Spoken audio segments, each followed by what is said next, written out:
Hello, everyone. Welcome to the Advancement Center and to the new world of even more magic and miracles than the last time we met. David elevated our platform of living on Wednesday, and Genya took us all into the arms of nature on Friday. It was then that the title just came to me. Garden, play in the soil of life. And I've had a very wonderful time ever since I started thinking about gardening. A flood of memories, important memories, came to me. When I was a little child, I discovered the magic of growing hedges in our backyard in Brooklyn. I can see where I was sitting. I could see where I had a row of hedges where hedges didn't belong, but I was planting them. I learned that a small twig, when you put it in water, sprouted roots. And then I could plant them, and they would grow. The magic word here is grow. No one knew where I was or what I was doing behind the shed that my dad had built. I was having my own experience and was in complete awe and wonder. Time to discover is and was a gift of a lifetime. I have counseled many a young mother not to overprogram their children. In an interview with Albert Einstein years ago, he was asked how best to prepare a child who has a talent to perhaps follow in his footsteps. And he said, emphasize fairy tales. Developing imagination is most important in anyone's life. There you have it. Discovery, wonder, joy. You don't find that in Dick and Jane. I am enjoying reflecting on moments that have played important roles in my own life. I remember the first time I heard the poem, the first line of the poem, and it has stayed with me forever. Do you recall, quote, "Our birth is but a sleep and a forgetting," by William Wordsworth? But now that we know our origin, I wanted to share the poem with you now. There was no one who even had a glimmer of an idea of its true meaning when we had to memorize it. And I glory in the fact that we can and will understand this lovely poem. It's called, as you remember, Intimations of Immortality from Recollections of Early Childhood. Our birth is but a sleep and a forgetting.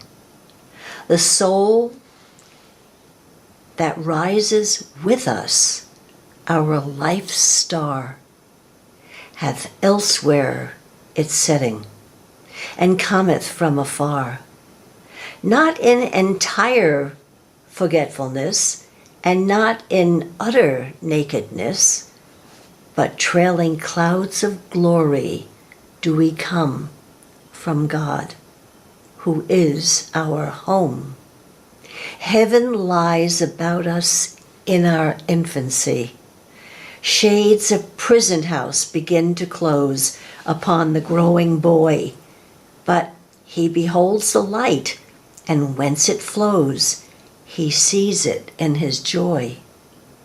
The youth who daily farther from the east must travel, still in nature's priest, and by the vision splendid is on his way attended.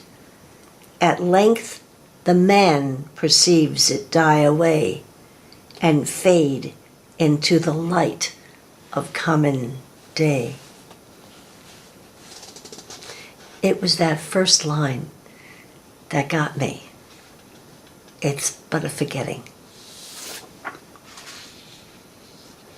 I was once asked to speak to a group of young women, young mothers, I should say, and their toddlers were playing down the hall in this community center with a counselor. And I didn't speak to them about parenting.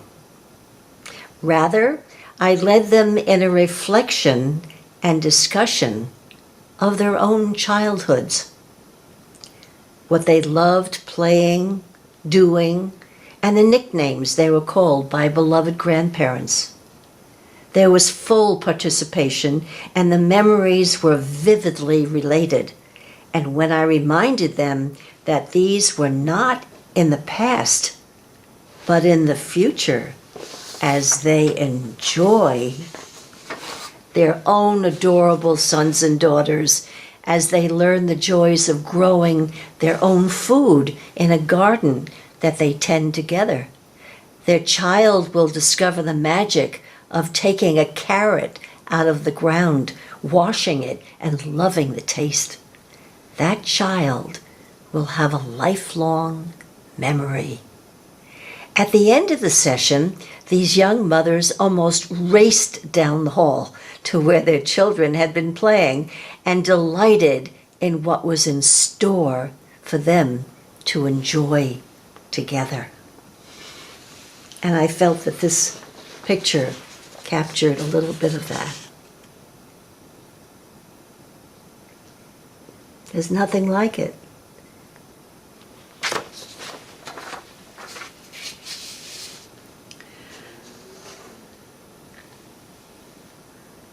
Now, I have two stories. One story takes place in New York, and the other one takes place in Los Angeles. And I think we'll do New York first. Some of you, maybe most of you, know the author Oliver Sacks. And this is what he said. By the way, he is a psychoanalyst, and he's worked with people in hospitals. He's written a book, and I can't quite remember the title. I just remember something about she mistook her husband for a red hat or something funny like that. At any rate, this is what he had to say.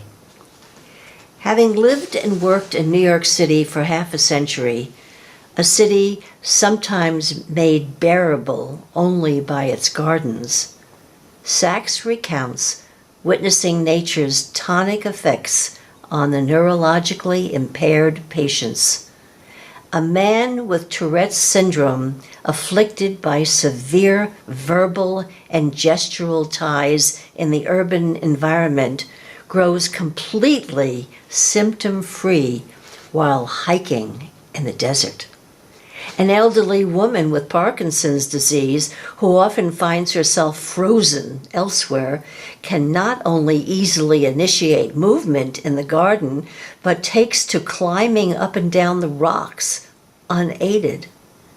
Several people with advanced dementia and Alzheimer's disease, who can't recall how to perform basic operations of civilization like tying their shoes, suddenly know exactly what to do when handed seedlings and placed before a flower bed. Now Sacks continues to reflect. He said, I cannot say exactly how nature exerts its calming and organizing effects on our brains, but I have seen in my patients the restorative and healing powers of nature and gardens, even for those who are deeply disabled neurologically. In many cases, I'm going to say most, gardens and nature are more powerful than any medication. And that's why when I was I was the activities director of the geriatric division of Kingsborough Psychiatric Center in Brooklyn. I introduced many programs, sensory awareness, a lot that got them involved. And I created a drop-in center that would resemble a country club with all the furniture and rugs I could take from people's throwaway on Mondays. But one of the most wonderful things is I made sure that each resident had a little plant on their windowsill that they were responsible for taking care of. And it was magical. It was wonderful. Now for the other city. By the way, all of this that I have just been sharing with you, I discovered after the title was decided upon. So can you imagine my delight when I find Oliver Sacks talking about gardens, and now I'm going to tell you about the magic that's taken place in Los Angeles. You put it down. Let's see. What did I do with that? Here we go.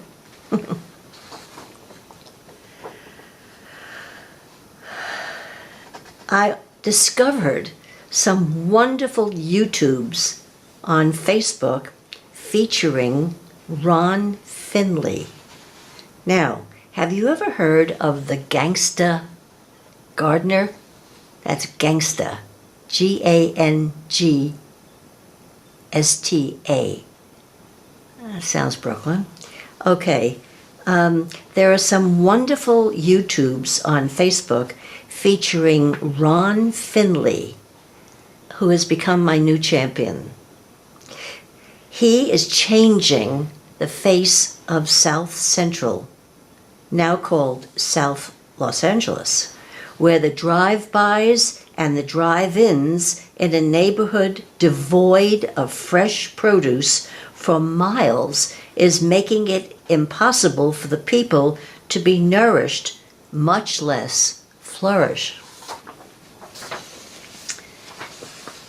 This man did something about this, much to the irritation of the authorities, and received multiple citations. He received citations for beautifying his neighborhood. He planted the median strips, he planted the curbside, between the sidewalk and the curb, you have that strip of land. Well, he made sure that every square inch was filled with edible produce on his plot. Also on his plot, he created a system of compost bins, beds of kale, a nectarine tree growing in a layer of 18 inches of soil above concrete. It's amazing. In his TED Talk, Ron describes the area as once being farmland, which was covered over by concrete. Concrete called progress. He called his neighborhood poverty by design, an underestimated area and underserved. Ron saw this as an opportunity for change and calls us all designers of change. Others have caught on, and he's taught many, many people. He shares with his neighbors and teaches them as well. His motto is share versus greed. We need healthy food. Share with neighbors. And he also defines gardens as freedom from oppression. Ron Findlay now travels the world. I've requested that we be friends on Facebook. I haven't heard from him yet. He's really the gospel of gardens. And hummingbirds and lizards have returned, as well as the beauty, as neighbors discover gardening, as playing in the soil of life. They've also discovered each other. See what one man can do? Who would not be stopped. And I think that's amazing. And each in our own way are doing the same thing. We're not going to stop. Once you wake up, you're not going to allow anyone to put you back to sleep. At my granddaughter Danielle's wedding, each guest found this lovely decorated gift containing a seed bomb to be tossed into any empty space and become a lovely garden of natural and wild flowers. I thought that was wonderful. I would like to see that as a favor at every party. It would be great. Now I have a public service announcement. At 7 a.m., at 7 a.m., I tuned into a Swiss-Indo celebration via Zoom connection, and I was on the call joining hundreds of Swiss-Indo members and delegates from around the globe to wish Honorable Bapak a very happy birthday. Seeing this agreement of so many smiling, happy faces and hearing the many languages translated speaking of love and devotion to this one man was deeply moving.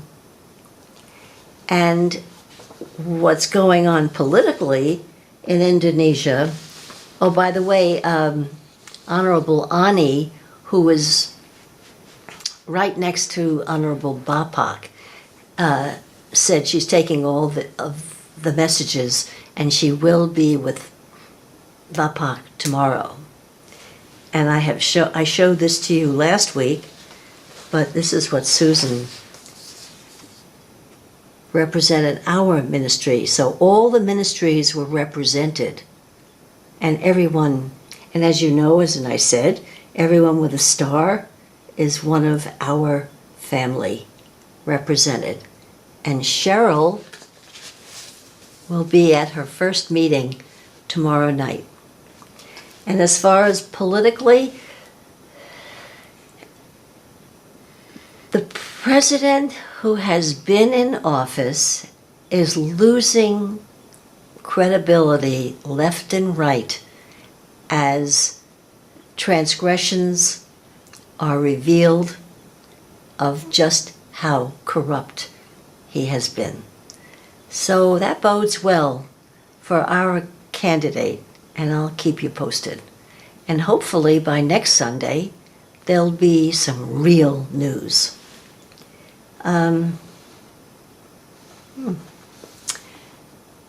Now, we were able to reach a few people, but you are receiving this recording because our live broadcast was interrupted, I would say, on a national level. YouTube was down. David checked in with Google. There's something going on, and we don't know what, but that's why this recording is instead of the live broadcast. And I hope you're enjoying it, because I wouldn't want to miss a Sunday without being with you. All right.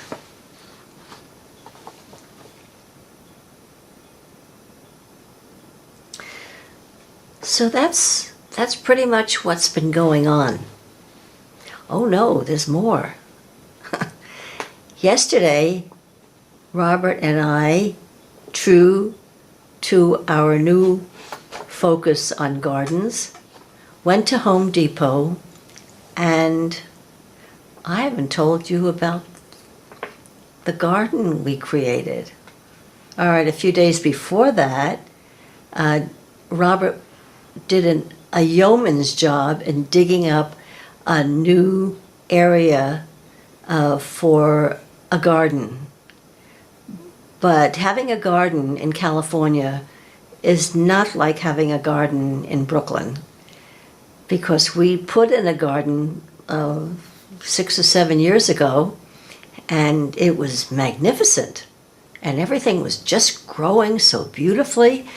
And then we watched as all the plants went downstairs because the gophers got a hold of it from underneath, and they just kept nibbling and nibbling as we watched our garden disappear. So this time we weren't fooling around, and Robert was able to craft a steel cage out of some mesh that he had, and he created a box, which meant he had to dig up a lot of dirt, bury the box, and then fill it with dirt. So it was all prepared. We were very proud, very excited. We went to Home Depot yesterday, and I think when we start to plant it, it's going to be filled with the cilantro and parsley and basil and tomatoes. It'll be great. So I'll keep you posted and perhaps have some pictures to show.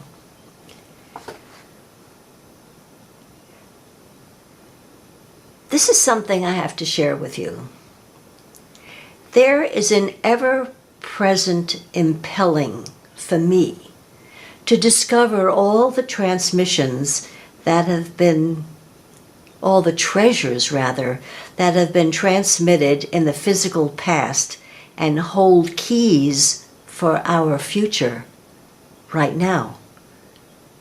And this is the prime reason I read Robert's amazing words to you each Sunday. And this is called the angelic realm.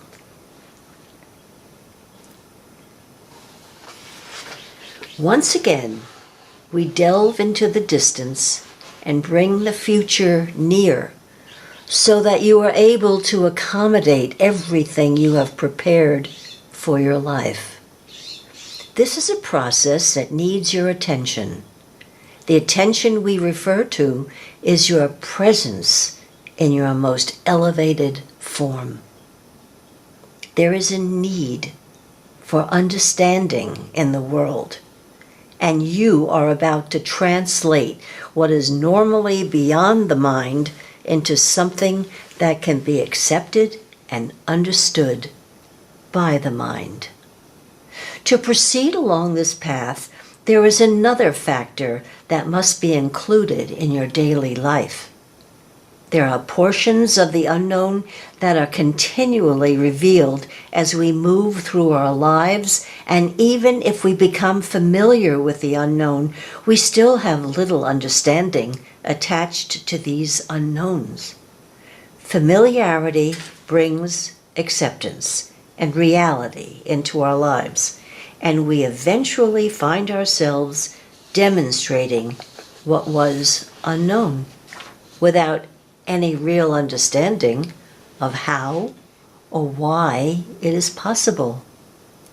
Another perspective to where communications can take place about the realms of possibility, but with a certainty that allows it to exist in a realm that is not yet visible in our everyday world.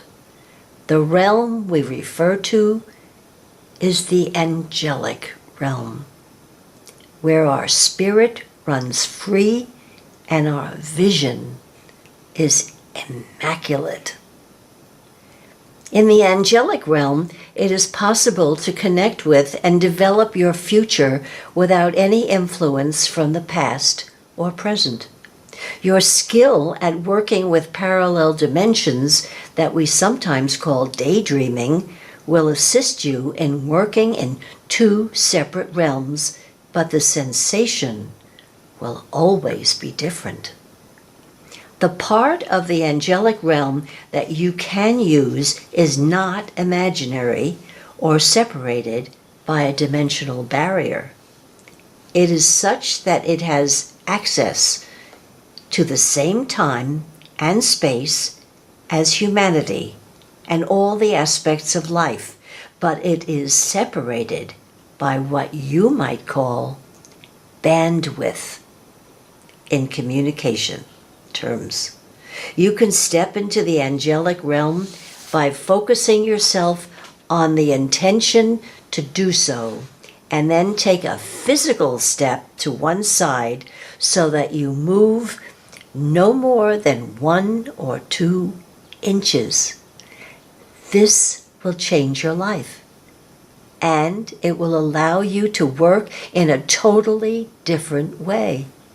You will automatically work in both realms, and you will immediately understand the functions of what was previously the unknown. As you spread your bandwidth and cover these two realms, you will find yourself consuming much more than you would expect, and you will find yourself in a naturally harmonious mixture of elevated feelings and experience that support your being and add to the scope of the future that you are continually creating for yourself and all those around you. I have witnessed this magic. When Robert was introduced to a young woman who had recently been discharged from a psychiatric hospital, this was in Toronto, Robert tuned right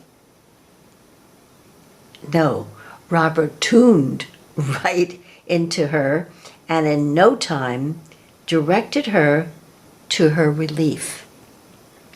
This was years ago, and she is now a happy and vibrant mother of 2 beautiful daughters. Remember, take a step, 1 or 2 inches to the right or the left, and you are in a different dimension. That has to be said. That has to be shared.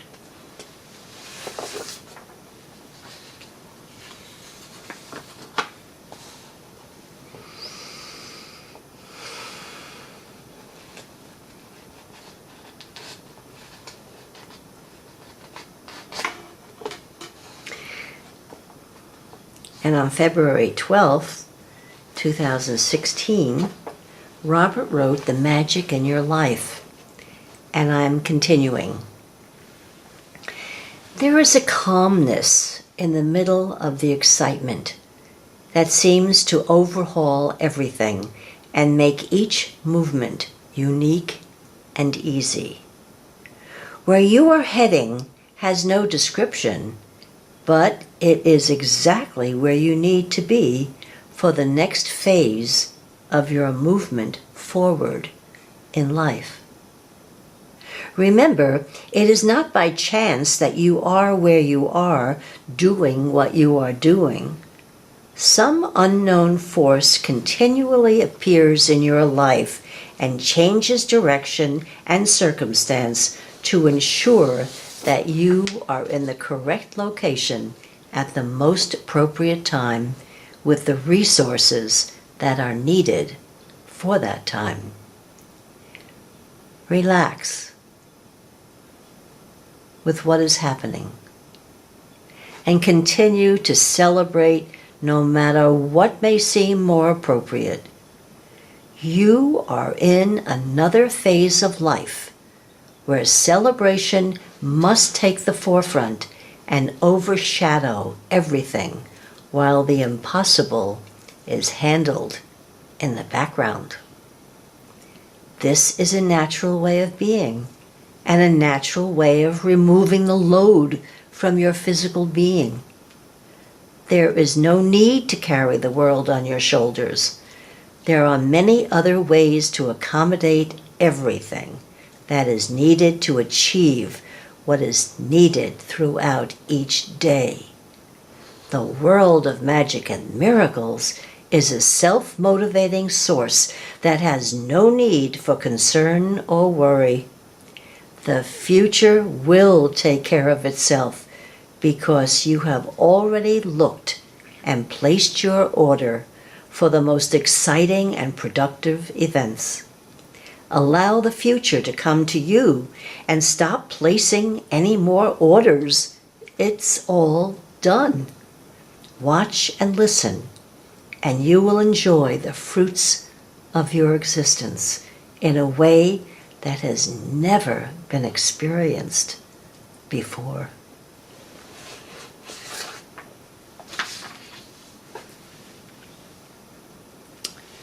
Everyone needs to hear this. It's so uplifting. And to read it, more so, because you feel it as you speak it.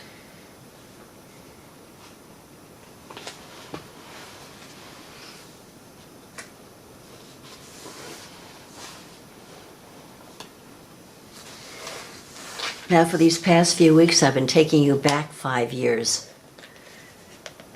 And we're still back there, with Robert having known and spoken about this. And here we are, just discovering it. And remember last week when I said there is no solution based on an argument? A solution has no argument. This is the basis of the word and the basis of your understanding, but it is not how it is presented. This is why there are only problems in your society. There are never any solutions. Everything is based on an argument, and any compromise holds the tension of the various arguments. Now we go further. There is no way of explaining to a horse that grass makes it fat. It simply eats because that is what it does. A person, however, can be convinced that food makes him or her fat based on the logic that if you don't eat enough, you will lose weight. This is the start of the problem, followed by the analysis and the solution based on the many arguments of endless experts. There is no solution, only a great series of compromises that include the tension of every expert's argument and the eventual confusion of, what will I do next? If the problem is understood as being fiction, then it is easy to eliminate all the tension that is induced into your system. Once again, remove all influence from your mind, and like the horse, you will eat because that is what you do.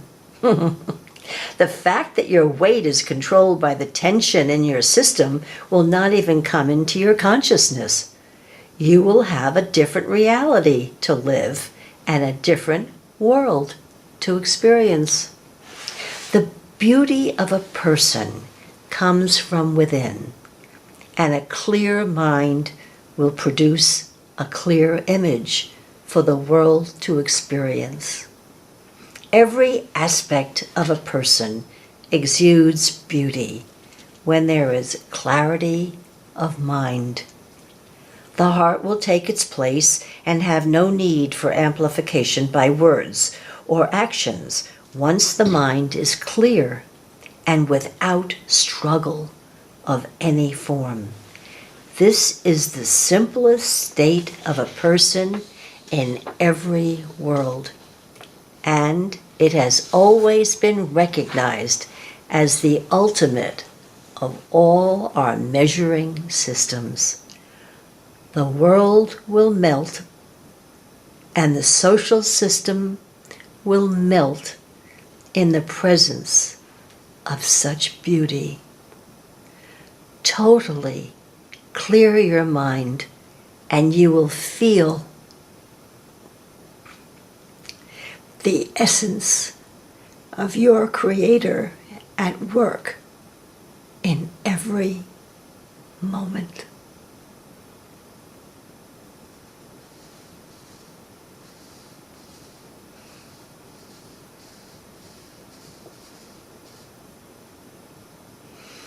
And we'll continue next time.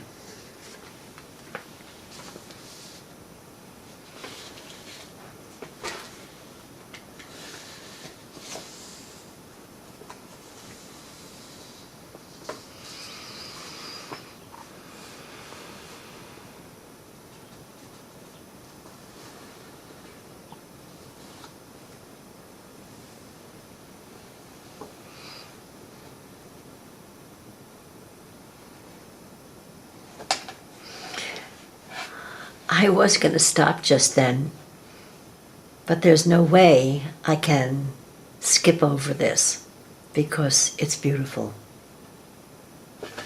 This is from August 2014.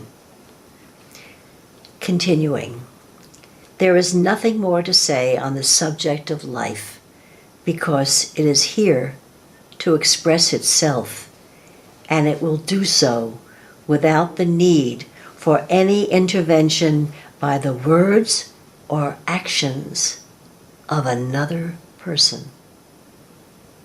Each person's life is precious to them, and there are sufficient facilities in the world to present everything that is needed to support and welcome each life with its unique desires and capabilities.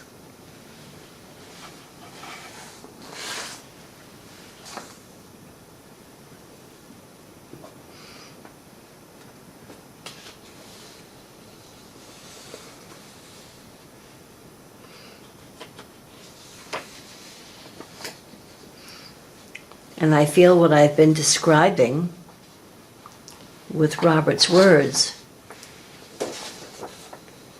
is the playground of life.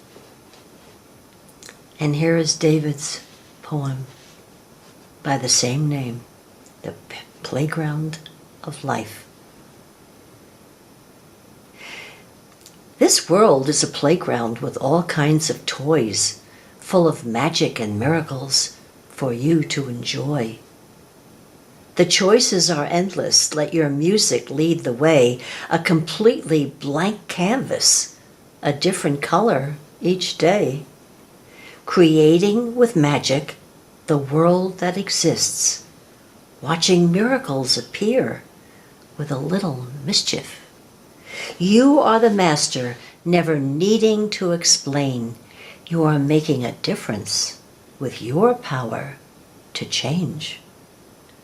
Change those who are stuck in a prisoner's room. Your transmission opens the door with a sonic boom. Light will pour in through the love from your sound. A path will appear that leads to your playground. So enjoy yourself and have lots of fun. You don't have to come in until the street lights come on. The sliding board and the swings, the galactic beings of light, revealing the world that exists in plain sight. A playground of joy, a playground of light, a playground of eternity, the playground of life. Yes, I love that.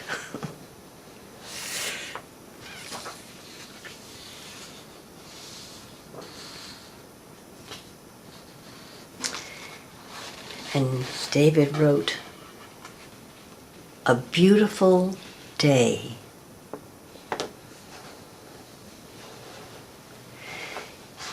It's a beautiful day, and as I watch people walk down the sidewalk, happily smiling with a new bounce in their step, I know that things are not the same.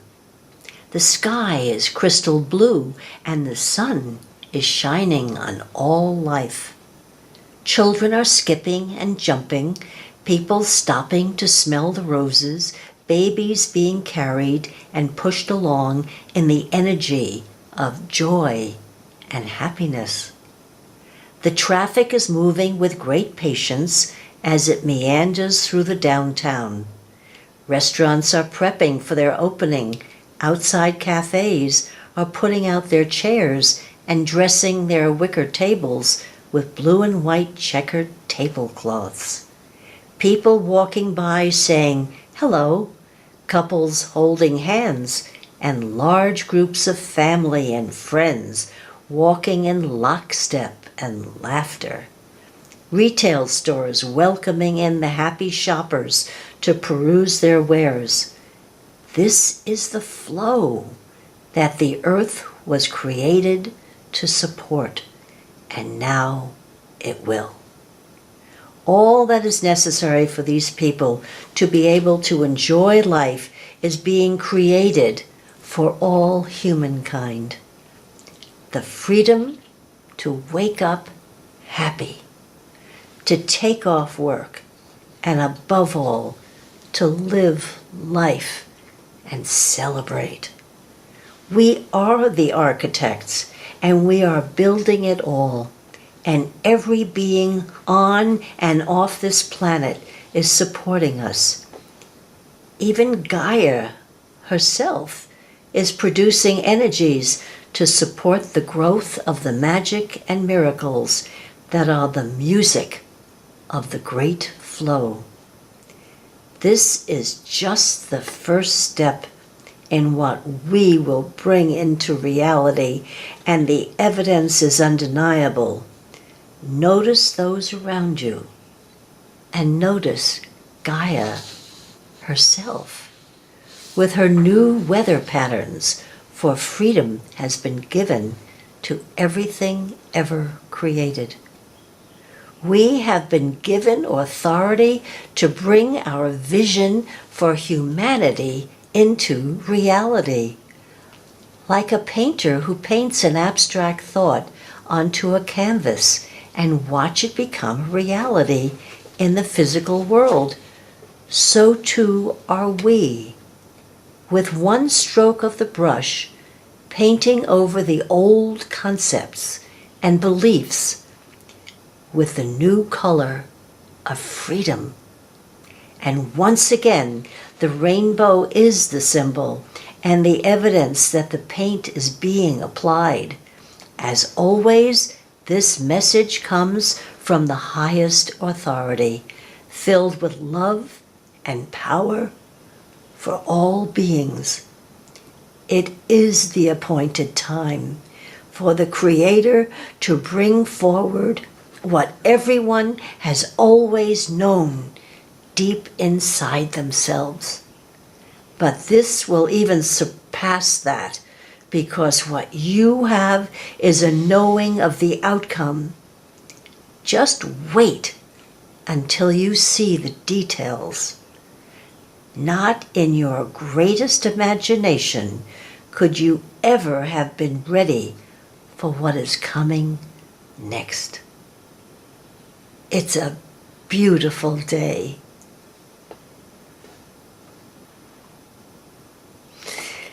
Oh, thank you, David.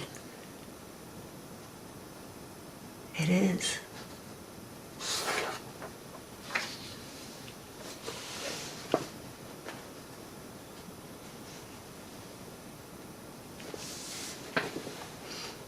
two more wonders.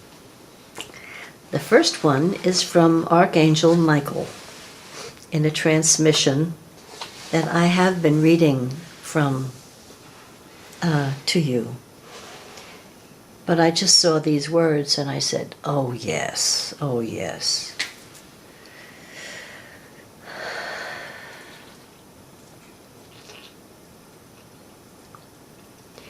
Be still and know who and what you truly are, Great One. Feel the divine presence of God's source that you are. Be aware all of a sudden that you are not some lowly being, but that you are a powerful angelic being who has no limitations. When you discover this and feel the majesty of it all, you shall have a grand awakening. And this is why we are here, speaking these words to you this moment. We came to trigger you and fire you up, Great One, to awaken the fire that burns in your eternal and ancient divine soul. With great intent, find that awesome feeling place inside of you that sets your soul on fire and begin to live again, Great One. We can give you a hint on how to do this. The answer is music. Music is emotion, and it will tune your DNA instantly to any desired frequency. Listen to epic music that lifts your being. We, the Pleiadians, invented music just for this purpose, and for you specifically.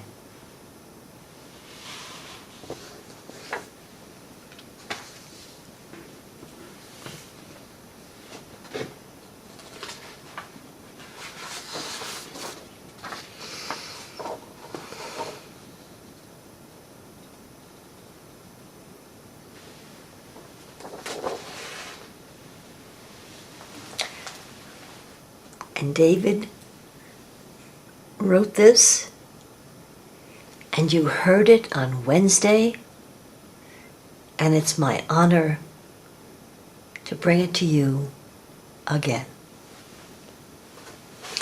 And it's called Let Life Live. Life wants to play with you. It wants to be your friend. It wants you to live it in all its fullness with joy and happiness. If you gave life a name and thought of it as a person, it would be the friend who is always upbeat and positive, always smiling and looking forward to the next thing. He or she would say to you, "Don't build the next moment with me upon the energy of a moment we had yesterday." Be it a so-called positive or negative moment, matters not. Both exist in the past and are no longer a factor in our time together, today. Life would say, "I am always new. It is the only way I can operate. Nothing can be built or stored or saved and then added to me. I can only see you as a clean slate of infinite possibilities because that is who I am.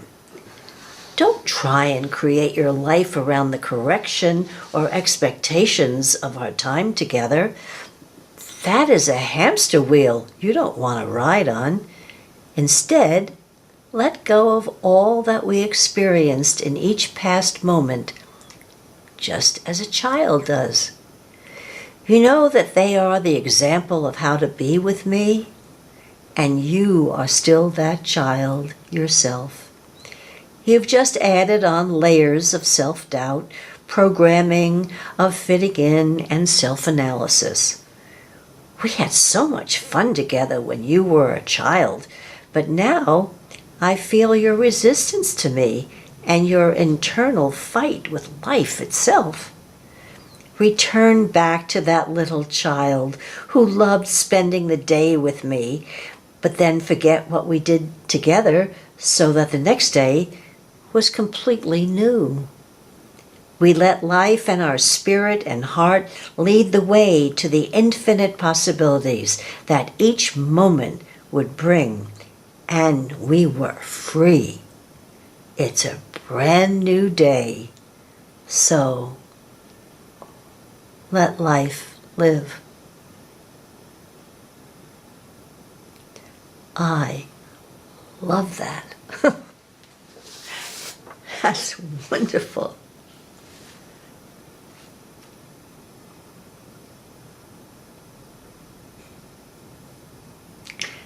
I've enjoyed this time with you.